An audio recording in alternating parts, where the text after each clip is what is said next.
وہ خوبصورت ترجمہ بھی کیا ہے، میں نے اوریجنل انگریزی میں بھی پڑھا. یہ اس طرح ہے کہ یہ پلیٹو کھڑے ہیں عدالت کے باہر ایک جگہ پہ، اور یہ یوٹائفو ایک بندہ آتا ہے. تو وہ ایک دوسرے سے پوچھتے آپ کیوں آئے ہیں؟ تو افلاطون کہتا ہے کہ ہم اس پر کسی نے مقدمہ کیا ہے یوٹائفو نامی، یہ دوسرا یوٹائفو ہے. وہ کہتا ہے کہ یوٹائفو نامی بندہ ہے اور وہ بہت ہی ہوشیار اس کا معلوم ہوتا ہے. یہ دیکھیں یہ سکریٹک کی آئرنی، وہ کہتا ہے بہت ہوشیار سا معلوم ہو رہا ہے. اور اس کا خیال یہ ہے یہ جو سقراط ہے، سقراط کا جو اصل مقدمہ جس کی وجہ سے اس کو زہر پینا پڑا، یہ اس کی بات ہے. اور یہ یوٹائفو سے ملتا ہے ایک دوسری یوٹائفو ہے، وہ اس کا نام یہ ہے. سقراط کہتے ہیں کہ اس نے مجھے مقدمہ کیا ہے کہ جوانوں کو گمراہ کرتا ہے. بڑا ذہین بندہ ہے، اس کو یہ کیسے پتہ چلا کہ میں واقعی میں تو لوگوں کو کچھ پڑھا رہا ہوں. اور یہ ابھی نئے نئے کی بات کہتا ہے یا آہستہ آہستہ بڑے جوان اور ہوشیار لوگوں کے بارے میں بھی کہے گا کہ سقراط یہاں طنزاً یہ بات کہہ رہے ہیں.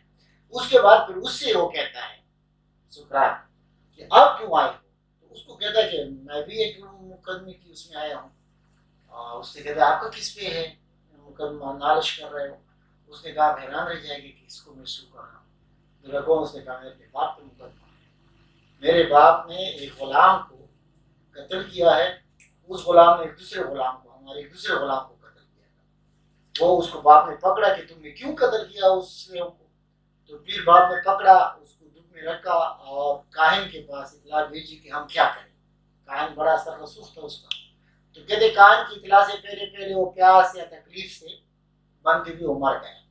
تو ابھی چونکہ قتل ہے، خواہ میرے باپ نے بھی کیا ہے کسی نے بھی کیا ہے، تو یوٹائفو جس کے نام سے علاج ہے، تو میں باپ کے خلاف مقدمہ کرنے آیا ہوں کہ اس کو بھی قتل کی سزا دی جائے. اور میرے سارے خاندان والے مجھے برا کہہ رہے ہیں، سارے خاندان والے خلاف ہیں کہ باپ نے تو پہلے قتل نہیں کیا، وہ مر گیا، اسے صرف باندھا تھا اور انتظار کر رہا تھا. دوسری بات ہے کہ آپ باپ کے خلاف کس طرح کہہ رہے ہیں؟ تو وہ بھی کہتے ہیں کہ نہیں، باپ ہے کوئی بھی ہے قتل ہے. تو یہاں جو سقراط کا انداز ہے، پھر سقراط اسے سوالات کرے گا. اچھا آپ جو کہہ رہے ہیں کہ قتل ہے، قتل برائی ہے نا؟ برائی ہے. اچھا پھر برائی کیا ہے؟ تو اچھا نیکی کیا ہے؟ یہ فیصلہ کون کرے گا؟ تو کہتے ہیں اس سے گارڈ ناراض ہوتے ہیں.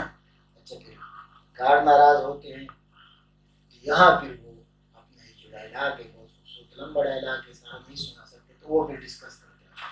اچھا اس میں بڑا پڑھنے کا آتا ہے اسلامک جورسپروڈنس میں، آج تک ایک پڑھنا ہے، فلسفی میں بھی پڑھا ہے کہ اچھا گاڈ جو ہے تو ایک اگر برا کہہ رہا ہے اور دوسرا وہ کہہ رہا ہے. آپ کو تو پتہ ہے کہ ہمارے جو گاڈ ہیں، اس سے مجھے پتہ چلتا ہے کہ وہ جو مختلف گاڈ تھے نا، مختلف، یہ اس کے خلاف تھا کہ آپس میں کنٹرڈکشن ہے، جس کو قرآن نے بھی بیان کیا کہ آپس میں لڑ پڑتے ہیں. تو وہ سقراط کہتا ہے کہ اچھا ایک گاڈ زیوس کہہ رہا ہے کہ یہ برائی ہے. آپ کو پتہ ہے کہ یہ تو آپس میں لڑتے رہتے ہیں، وہ سب کو پتہ تھا یونان میں کہ ہمارے دیوتا آپس میں چھوٹی چھوٹی باتوں پہ لڑتے ہیں، لڑکیوں پہ بھی وہ ہے. تو وہ کہہ رہے ہیں کہ دیوتا، تو ایک دیوتا کہتے ہیں ٹھیک ہے، ایک دیوتا کہتے ہیں غلط ہے. آپ کو پتہ ہے کہ اختلاف ہے، تو پھر ہم فیصلہ کیسے کریں گے؟ ایک دیوتا کہہ رہا ہے کہ غلط ہے، ایک دیوتا کہہ رہا ہے ٹھیک ہے. اس میں ایبسولوٹ جو آپ نے ضیاء بھائی کہا، تو سقراط اس معنی میں کہتا ہے کہ ایبسولوٹ کے لیے ایبسولوٹ فیصلہ کرے گا، ایبسولوٹ ہونا چاہیے. ہمارے تو ڈیفرنٹ ہو سکتے ہیں، وقت ٹائم اسپیس پہ ہو سکتے ہیں، میرے خیال میں اس وجہ سے وہ کہتے ہیں وہ فیصلہ کون کرے گا؟ ایک گارڈ تو لڑ رہا ہے، دوسرا اس سے لڑ رہا ہے، اس کو آپس میں اختلافات ہیں. پھر اس میں ایک اور بحث نکالتا ہے. اچھا یہ جو گناہ ہے یہ نیکی ہے. نیکی کیا ہے؟ دینداری کیا ہے؟ وہ کہتے ہیں دینداری کیا ہے. اچھا جو نیکی ہے یا یہ چیز مقدس ہے، ہولی، وہاں ہولی کا لفظ ہے، ایک چیز ہولی ہے، یہ چیز خود ہولی ہے، انٹرنسکلی ہولی ہے، یا خدا نے اس کو ہولی بنایا؟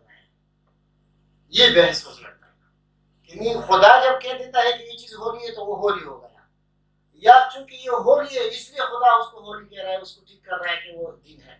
تو یہ بحث چلتا ہے.